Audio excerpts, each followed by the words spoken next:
Mahashivratri special भजन गाने जा रहे हैं दोस्तों। ज़्यादा से ज़्यादा लाइक कीजिए, शेयर कीजिए दोस्तों।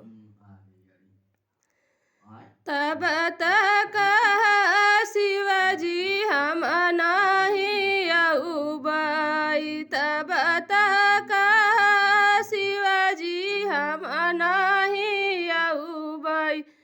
आजू काहे आसन लगाया मोरे अंगने, आजू काहे आसन लगाया मोरे अंगने।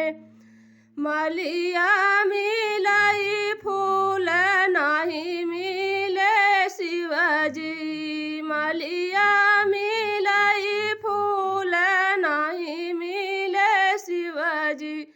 कैसे कायासन लगाई अपने अंगने, कैसे कायासन लगाई अपने अंगने।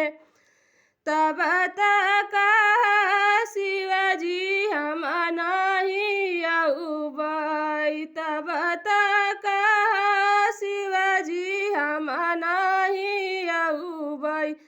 आजू काहे आसन लगाया मोरे अंगने, आजू काहे आसन लगाया मोरे अंगने।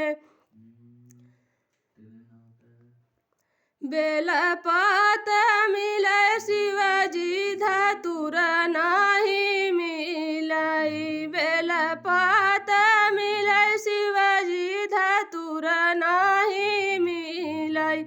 कैसे का भोगवा लगाई अपने अंगने, कैसे का भोगवा लगाई अपने अंगने।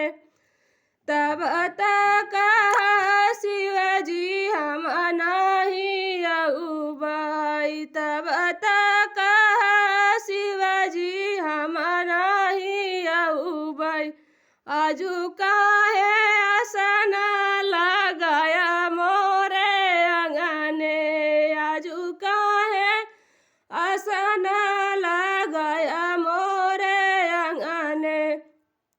अहिरा मिलाई दूध नहीं मिले शिवजी, अहिरा मिलाई दूध नहीं मिले शिवजी।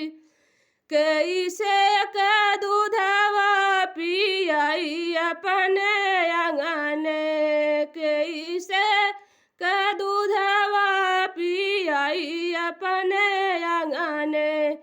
तब तक शिवजी हम नहीं अउबाई, तब तक शिवजी हम नहीं अउबाई।